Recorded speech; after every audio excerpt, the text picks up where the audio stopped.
Hello, everyone, and welcome to this review episode of The Wayward Dragons. Sorry if I sound a little congested. I am. Yeah.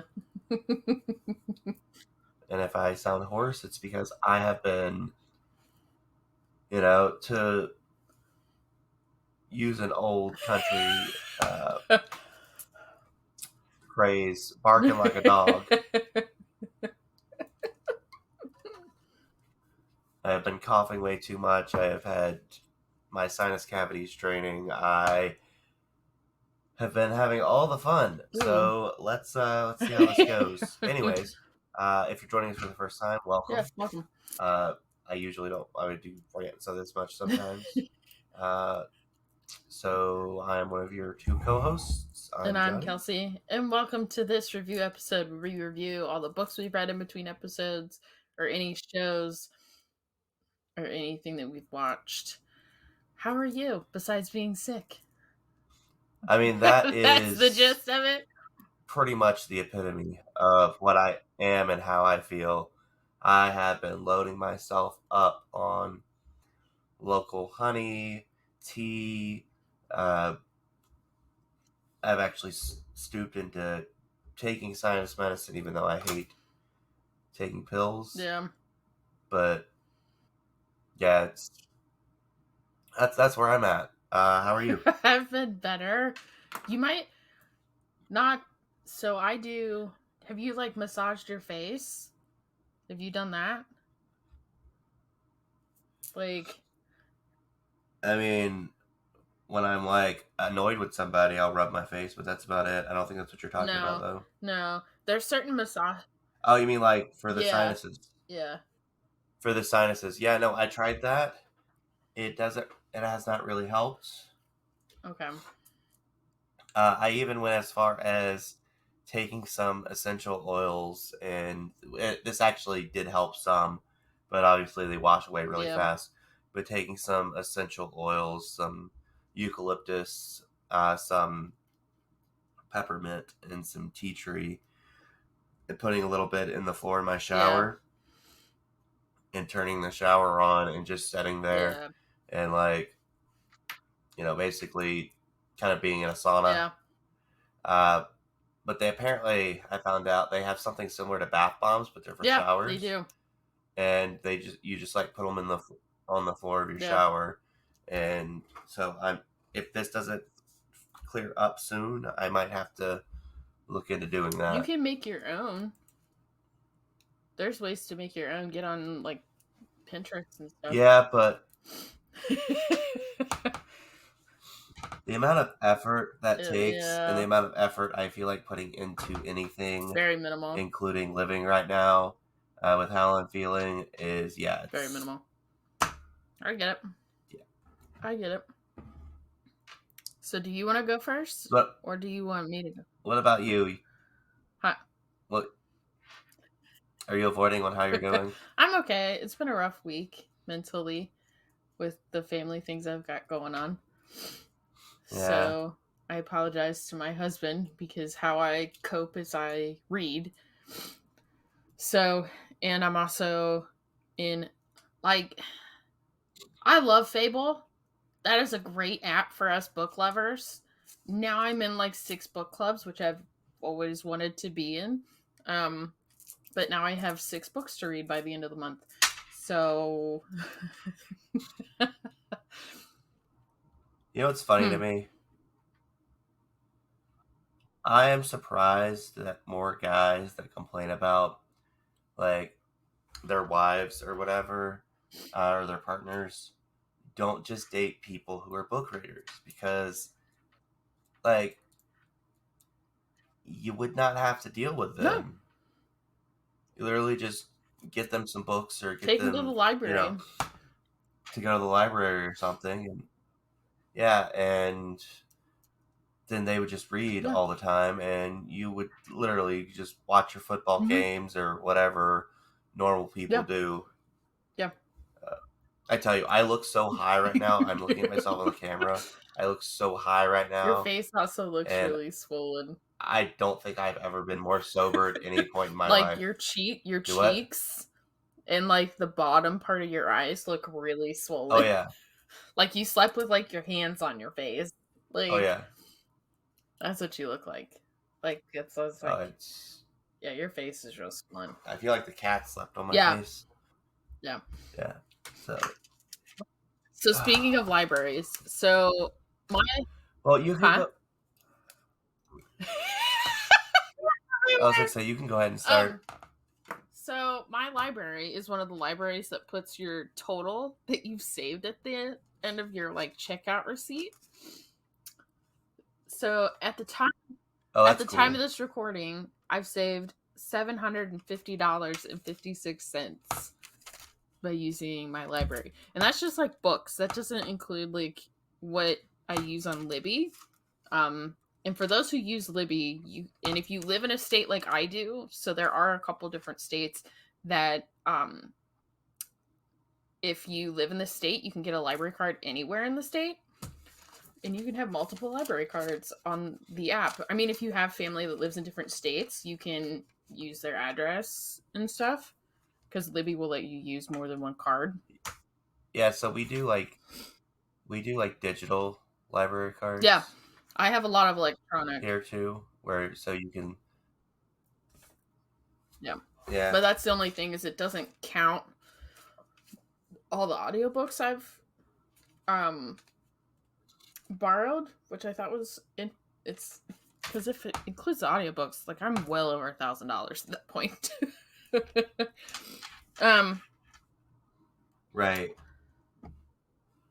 So I got through 5 books, and I've had to keep them in my Goodreads like currently reading because I will forget them. So I read Nettle and Bone by T. Kingfisher. Okay, do we want to talk about that? Because I read that as well. We can talk about it. I thought it was great. I thought it's very much a nice in-between when you don't know if you want to read young adult still, but you haven't quite reached, like, you feel like you can read adult yet. I felt like it was a very good, like, in-between. And it was very interesting to, like... Sorry, Apollo is singing the Song of His People. I'm apologizing. He's been doing that a lot lately. So for those who haven't read it, the base of the book is there's this little kingdom that's wedged between a northern kingdom and a southern kingdom. And the daughters in this little kingdom are getting married off to the northern kingdom. The first one gets married and she comes back dead. The second one gets married and she figures out that if she... spoilers, everyone. Spoilers. She figures out if she stays pregnant, she stays alive. And the third sister is sent to be like a nun in this convent, and she learns how to weave. Which is really cool. But yeah, so essentially, for those who are fairly familiar with fairy tales and stuff like myself and fairy tale archetypes, it is a Bluebeard story in some ways.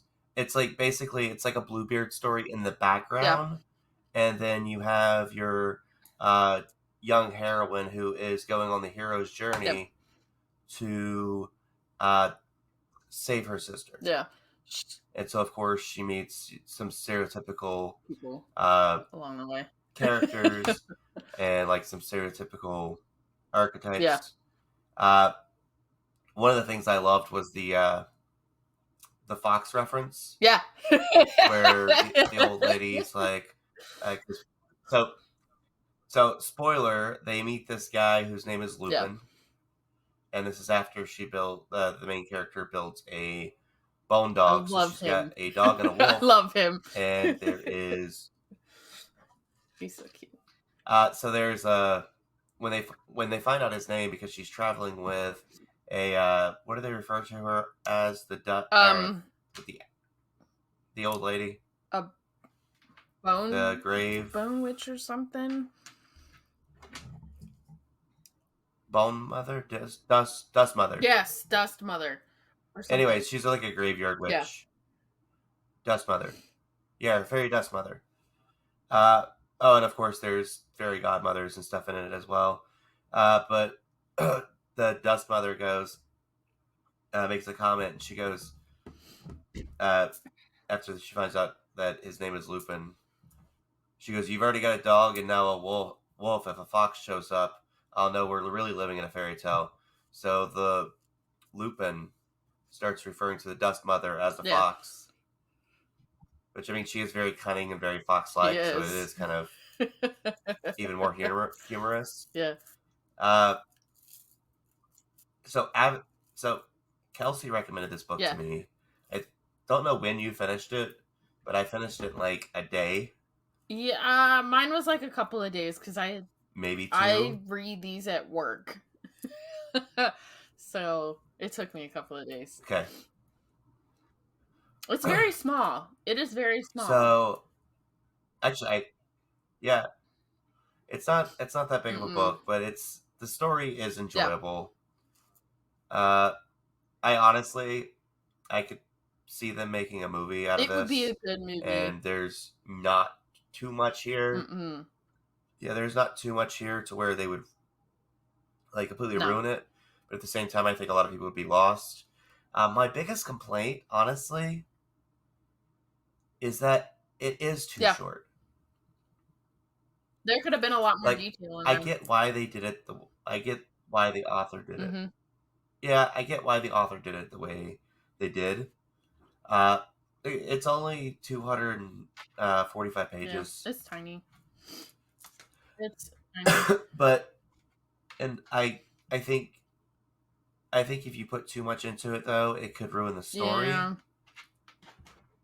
So, it being shorter isn't a bad thing. No. However, I don't know. I wanted more. Yeah, I can see that. And it's not a negative critique. It's just that, yeah, it was enjoyable, and I wanted the enjoyment to continue. Yeah, it's a very cute story. It's a very, very cute story, in my opinion. Like I said, the characters are fun. Oh yeah, like I really want like a sequel of the two of them, like as they go about their adventures. I think that would be a good like sequel. Oh yeah. So not just spoil stuff. Well, and I would love to like end up with them back in his homeland. Would be interesting and fun. Yeah. Yeah. Yeah. Yeah. And I really want more of the Goblin Market. Yeah, that was crazy. I think the Goblin Market was the most. To me, it was the most interesting theme or most interesting part. Yeah. Of the entire book. Yeah. Was the Goblin Market. Gave me like Harry Potter vibes. But I always love markets like that.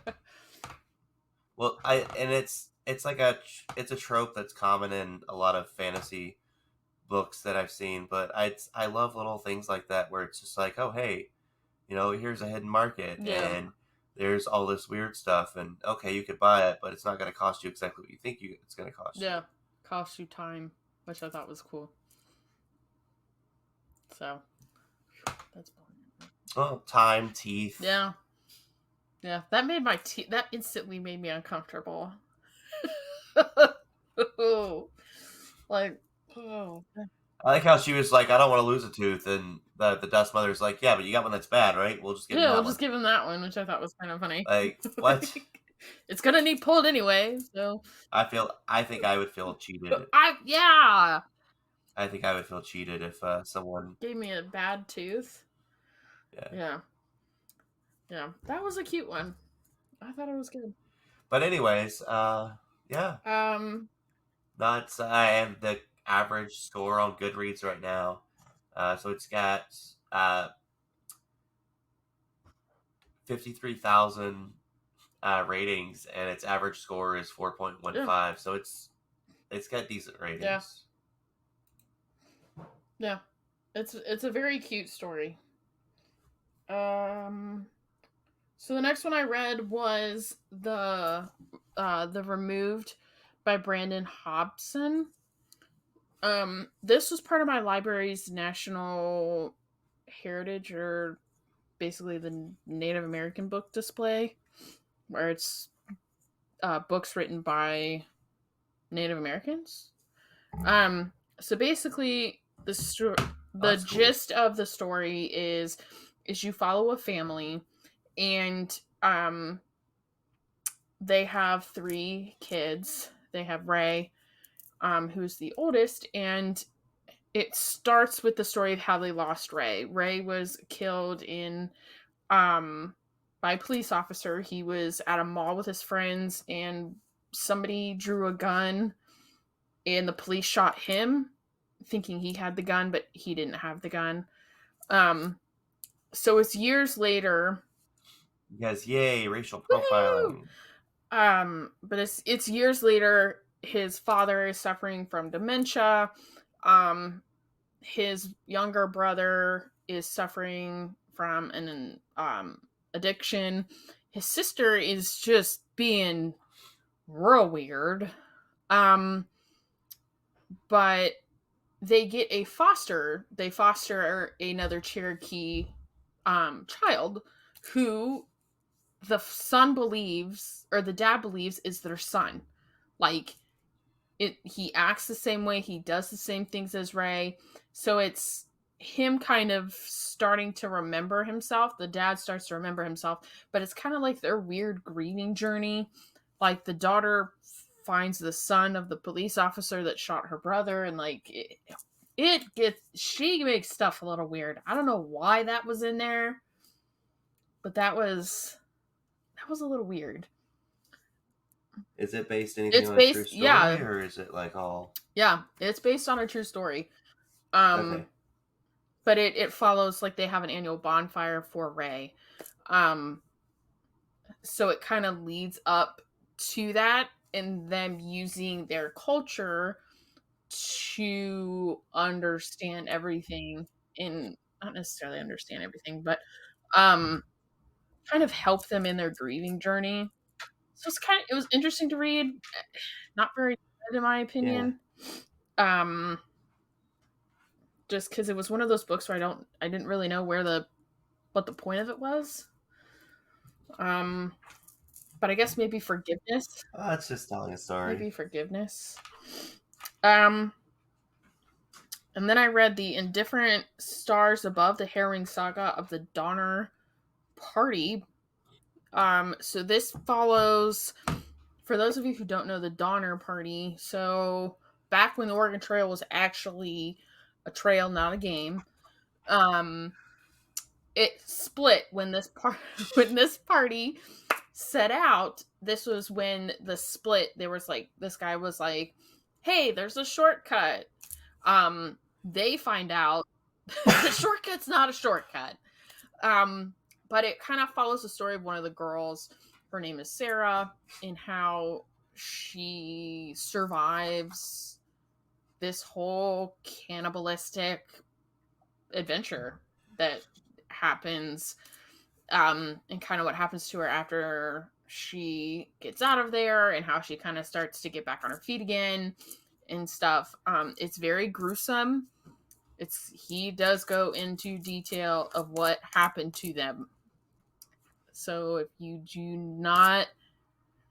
cannot handle that, please don't read that. So not for the squeamish. Yeah, if you're squeamish, can't handle that, don't listen to it, don't read it, because he does go into detail what they do to the bodies, and what happens to them, and all that stuff. It gets a little gross, where even I was like, ugh. Whew. And then my lovely paranormal romance series, I read The Night is Forever, and then there's like a book in between 11 and 12 called Crimson Twilight that I read. I just read that just for shits at this point. It makes me happy. But basically, they're outside of Nashville, and the night is forever at a horse therapy farm kind of thing, where they help troubled kids and troubled people with the help of animal therapy to kind of get back on their feet and kind of help them through whatever. The founder is found dead. The person makes it look like an overdose because they themselves were an addict. And you come to find out it's someone within the farm. But again, they're kind of deranged. And in Crimson Twilight, two of the agents, because it's a common thing that the agents marry within this unit. So two of the agents are going to get married, and they're getting married in this castle, and the priest is found dead at the bottom of the stairs. That the priest that was supposed to marry them. So they have to find out who kills the priest. Dun dun dun. So yeah. So that's what I've listened. That's what I've read. So I know you have Audible too. And yes. So have you listened to Moriarty? Have you heard of it? I know who Moriarty is. He's Sherlock Holmes's arch nemesis. I know there's supposed to be a series where, if I'm correct, this is the one where he's really the hero, and is that the one where he's the protagonist, and then where Holmes, whatchamacallit, is the antagonist? Yeah, Holmes thinks that he's done it. Yeah, Holmes is the antagonist. Holmes thinks he's done it. Moriarty's like, I haven't done it. So my husband and I started listening to this, going down to my dad's.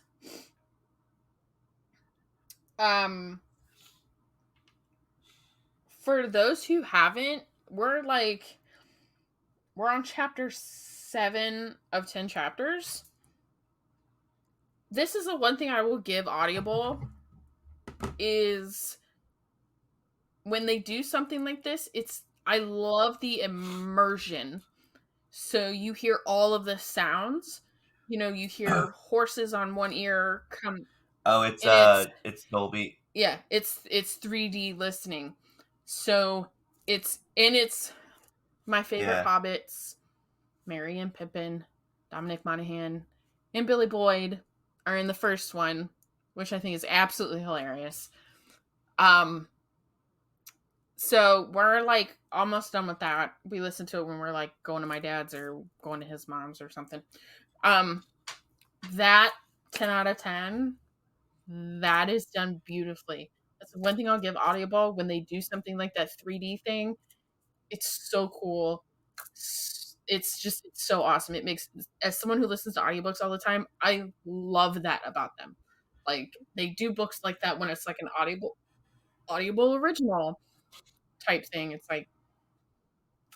I'll give you guys your credits. I'll give you your credit where your credit's due. You guys do a fabulous job when it comes to that. Well, and they do. I love the full casting audiobooks. Yes. They've done other stuff too in the past, and I've experienced before Audible. I've experienced other fully casted audiobooks where they just cast it, do a dramatization of it, and honestly, I love it. Back in the day when I originally first read the His Dark Material series, The Golden Compass, Amber Spyglass, and Subtle Knife. That's what it was. It was fully casted, but it is absolutely phenomenal. It's like an old radio show. You forget it's a book. You forget it's an episode series, like a TV show type thing. I love those books. So we're still in the first part, but if you have a chance to listen to it, do it. So the first season is Moriarty's fiance, gets murdered, and it's a murder in a closed room. They think he did it because he was in the same hotel room, but it was in a time and place where there were separate bedrooms. So she was killed in her bedroom. He gets arrested and all that stuff, and even Holmes is like, he did it. So it's it's interesting. It's very, I love this immersion and all that. See, I always love when they do storytelling from that perspective of, hey, this guy who's always the bad guy isn't necessarily the bad guy here, or maybe there's more to the story than we know. Because I mean, he turns into a bad guy, but he turns into a bad guy because no one believes him. So, and then in the second season, they team up together. It's me. I'm the villain. Well, the next one is The Silent Order. Is Helen Mirren. Helen Mirren is the villain in the second series. Really? Yes. Okay. And I think Phil LaMarr, if I remember right, Phil LaMarr plays Sherlock. So. Huh. Yeah. Phil LaMarr is who plays Sherlock. So you have Dominic plays Moriarty, and then you have Phil plays Sherlock. So it was really cool. Okay. It was really cool. Cool. What did you get into? Well, so I finished up the superhero book series that I was reading, the Harrier and Raptor series. And it ended pretty much like I figured it would. It was enjoyable though. And then I am like we've already talked about Nettle and Bone. I'm currently working my way through the Runelord series. I have seen these books randomly at used bookstores. And I've always been like, oh, those seem like interesting titles. Yeah. Oh, that's a series. I should look into that. Never did. Well, I stumbled on the name of the series, so I looked it up, and I've done the first 3. They're by David Farland, but The Sum of All Men, Brotherhood of the Wolf, and Wizardborn. Okay. Honestly, outstanding. Okay. They are high fantasy. Some of the detail they put in there, it's stuff that I appreciate because it's little things that would typically bother me. Like, for instance, one of the characters, they reference her being well endowed.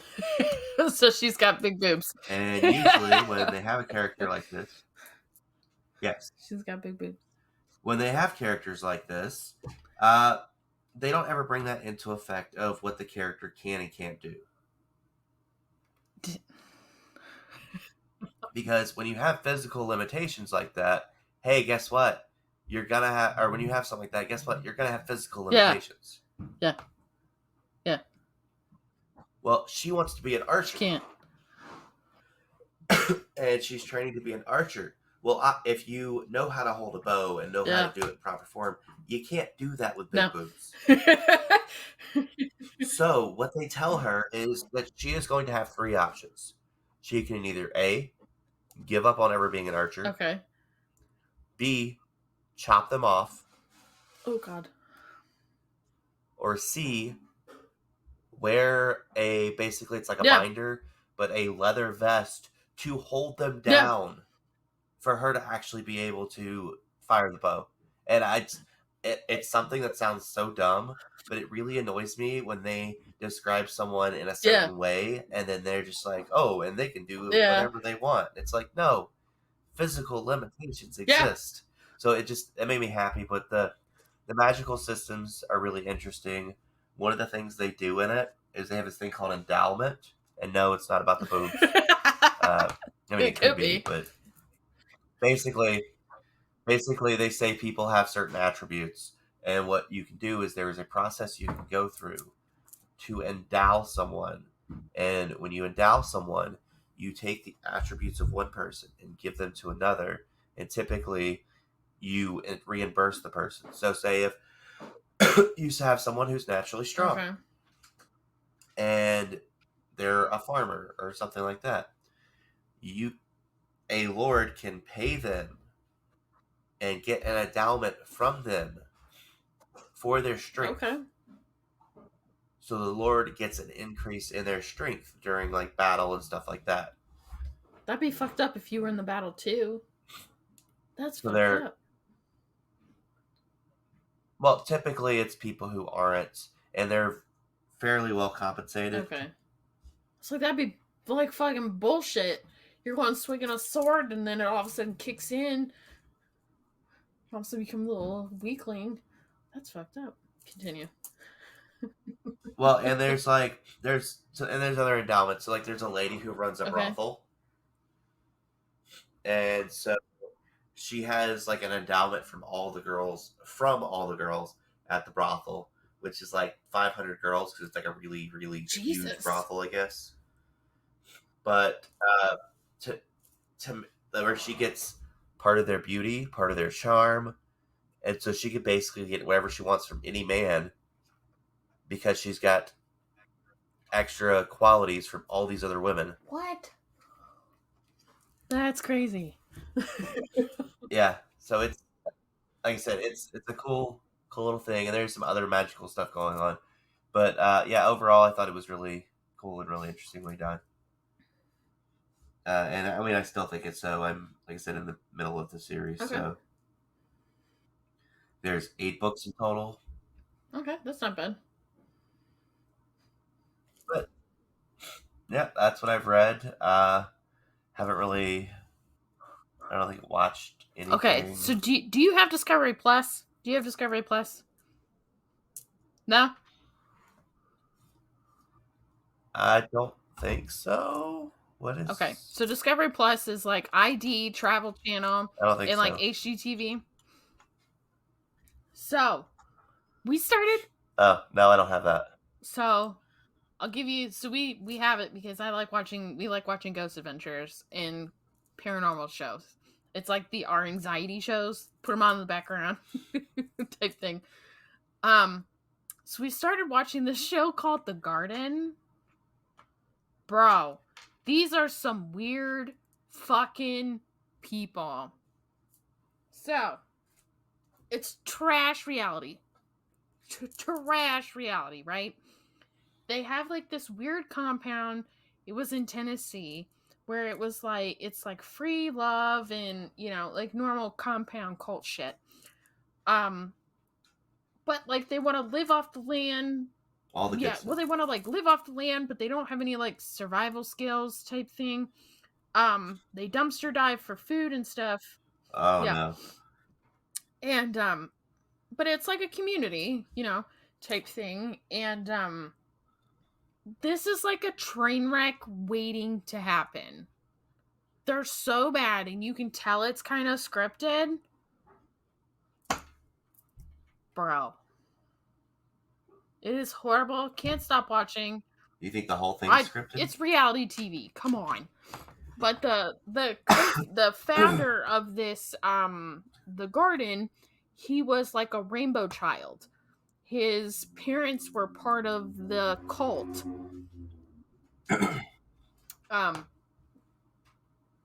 So like that comes into play in it in the beginning, and you know, basically they're sending people in to like figure out what happened, what's going on, and then they start like a second compound in like Missouri or some shit. Yeah, if the world ends like they think it's going to, they are not prepared like they think they are. They're not that bad. Well, they pride themselves on like survivalist stuff, and it's like, okay, you won't allow one person, like one of the people that becomes like a new member, he's like, I want to hunt. Like, if you want to be a survivalist, like, and survive and stuff, like, you guys need to know how to do these things, and you need to have a bigger garden and not rely on dumpster diving. But like the big thing that they pride themselves on is they don't have a hierarchy. There's no leadership. Even though there's like 3 main people that everybody goes to for stuff. So it's like, even though you say there's no hierarchy, there is a hierarchy. And yeah, see, I both love and hate like, that. I'm like, you say there's no hierarchy, but there's a hierarchy. And then Tree, the one, it starts because Tree posts TikToks and they go viral and all this shit. But like, he's talking to the one guy, Tyler, that wants to hunt, and they're out there talking about that, and he's like, Tyler's even like, if you guys want to survive the apocalypse, there will need to be a hierarchy. You need to put someone in charge. He's like, if this were my compound, my wife and I would be in charge. And Tree's like, those are powerful and dangerous words. Tree's convinced that one of these visitors are from the FBI. Like, it's crazy. It's scripted. It's trash. But we cannot stop watching. It's so bad. I would have already, like, given up. It's bad. Like, it's just... I can't watch reality TV because I know it's scripted, and they always put, like, particular people on there that are just so freaking dumb. Like, they sent an obese man to this camp. What the actual hell? Like, yeah, they sent an obese man to this camp, and he couldn't do anything. And it's like, well, like, yeah, you're like 300 plus pounds and can't. Okay. What do you mean obese? I'm obese. Like, he can't walk. like he looks like he's about to butt. Oh, like morbidly obese. Okay. Like, yeah. Okay. No. It's like, have you watched anything? That's what we've been watching. Not that I can remember. I mean, my brain's all fogged anyways, but... Yeah, I can't think of anything recently that I've watched or anything like that, unfortunately. Okay. So I guess that kind of wraps us up here. Yeah. I was like, join us while we're doing... so don't forget to... I was like, join us, right? Yeah. That's what I was about to say. We are doing like a crystal mini-series where we're going to go through kind of crystals 101, how to take care of them, different types of crystals, crystal layouts, and, you know, kind of go through different crystals. So that way... And I've split them. Are we covering crystal and structure at all? Yes. Yeah, we'll talk about that between recordings. Okay. Because I have it broken down because... Yeah. But yeah, please rate, review, and subscribe. Please tell a friend. Join us on Facebook or Instagram. I do post pictures along with the episodes, so that way you kind of know what we're talking about when we reference something, like when we talked about chakras and the Maita, or whatever the hell that name of that creature is that you talk about, and stuff. I do post pictures. And like, I do post the covers of the books that we talk about and stuff like that too. So yeah. So if you have a topic recommendation or a book recommendation, you can email us at thewaywarddragons@gmail.com. But until next time, I'm Johnny. And I'm Kelsey. Bye. Bye.